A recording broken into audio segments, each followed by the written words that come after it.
everyone, Ewan Spence here for another all about Symbian video review. And I know that my last episode was pretty much the wrap up on the Nokia E75, but I had said I wanted to talk about multimedia. And looking back at that, really I only did one side of multimedia now, which was the consumption of multimedia. So, you know, looking at pictures, listening to music, putting it on the phone. What I didn't cover was the creation of multimedia, and that's probably one of the areas where the smartphone over the last couple of years, starting with the venerable Nokia N95, has actually proved to be really useful. These devices became two-way. You could take pictures and upload them. You could start doing recording. You could start doing blog posts and working on them.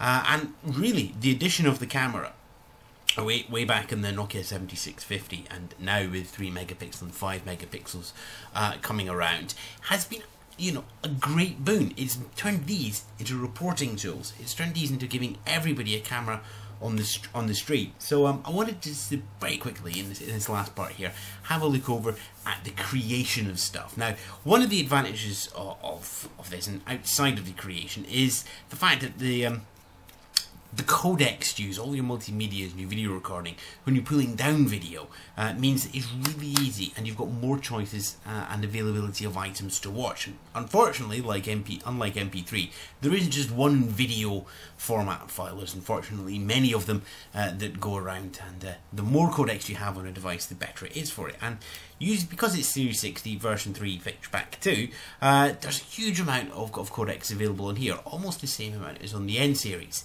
And yes, it does have that small 2.4 inch screen, but to be honest, you know, it fits the size of the device. A big screen is not everything. It would be nice, don't get me wrong, but you still have the same amount of information available on this screen under most cases. So the fact you have more codecs, great, and to be honest, it's quite a fine pixel pitch that, you know, I'm not quite sure if I prefer this. I mean, imagine the screen, you know, a 5-inch screen. Great, got it. But it's still at QVGA. You need to increase the pixel sizes as well. So 2.4, 2.6, 2.8 at QVGA. There's not a huge amount of difference in terms of information. There is in perception. Right then, but composition, creation of that. Let's have a look at that camera lens. It is a 3.2 megapixel. It isn't a Carl Zeiss lens as there is on, say, the N85, for example, but Nokia getting really good at these camera lenses and the basic ones, and Steve has went into a lot more depth and going right down into tiny pixel interpretations in his reviews of the E75.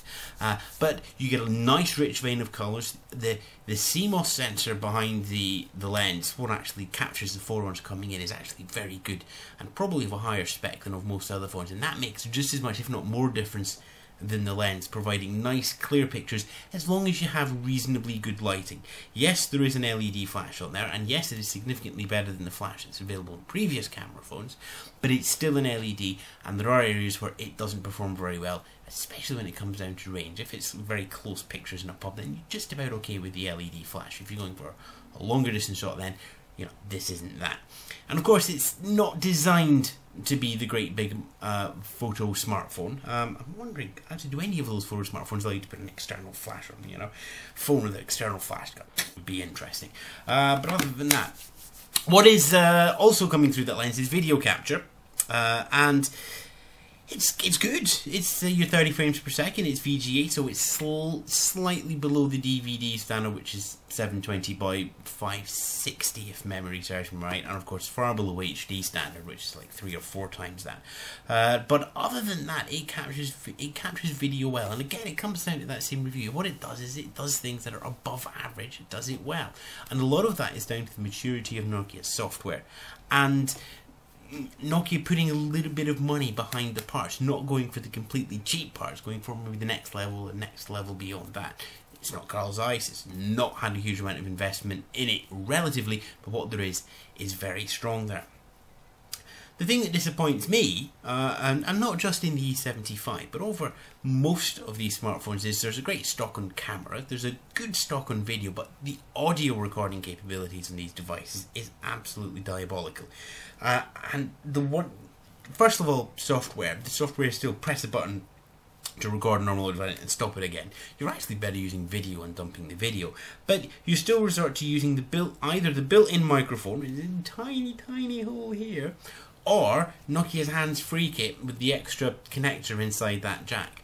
What I would really like to see from Nokia, and not just on the E75, but over everything, is the ability to put in a little adapter here, and in later devices, a proper microphone socket. Originally, the N91 was going to have its own microphone socket, so you could plug in your own microphones, and so, you know, something like this, for example, I could carry in my pocket if I was doing my podcasting. Otherwise, I can't have to point the phone from there. So there's this. For all the fact that these are phones and they're talking, the audio quality is still geared at just capturing enough for a phone call, which is about 9,600 bits per second is the requirement under GSM. And nothing going beyond that. And it kind of lets down the side on video. It really does let the side of audio. And if you want to do media publishing with any sort of audio component, these phones just are not cut out for it yet, which is a shame, because you think they could be. You know, there's so much stress being put on video. Admittedly, this doesn't have a TV out, unlike the N-series devices have. Again, it's one thing it would be nice to have, and it's not just holding back one or two features. I always feel there's nothing. I don't know how big the hardware difference is, but when you look at the size of the E75 compared to, say, the N85 that does that, there's not a huge amount of difference, even though there's the extra bit of mechanics in here for that. This obviously has the extra mechanics for the slider that goes both ways here. But it's a good way to capture phones. It's the E75 is in my pocket. It will capture media. Okay, it will not capture it perfectly, but to be honest, it captures it pretty much the same as one generation Mac N95 or the current generation of N devices that don't have the focus on the lens. Yes, there is room for improvement, but that's not the area for the E75, as we've come back to time and time again in these video diaries. The E75 does everything slightly above average and does it well, and it does exactly the same for its media capture. The pictures are above average, the video is above average, the audio compared to everything else in the smartphone world is also above average. It's not the sort of thing that you would rely on. You wouldn't go out and record an entire TV piece using one of these, but if it was all that you had available to you, it would make a really good job of it. And I think that's the most important thing. It's much better to have a device that captures something well, or if not perfectly, than not capture it at all. Those moments of, I wish I had a camera with me, they're very much gone for people who carry smartphones. That's where the E75 is targeting at. It means that you can use it as a business phone and be quite happy taking pictures of your kids with it, or if you go on a trip afterwards as well. The E75, you know, I said right at the start, you know, the styling is great, the phone is slightly above average. It still is. Nothing's really changed. Its initial impressions are exactly the same as the device, and that's actually quite a good thing, I feel. You pick up the device, it says expect this, and you play for it a bit and you realise that you got exactly what you expected. Nice one, Nokia.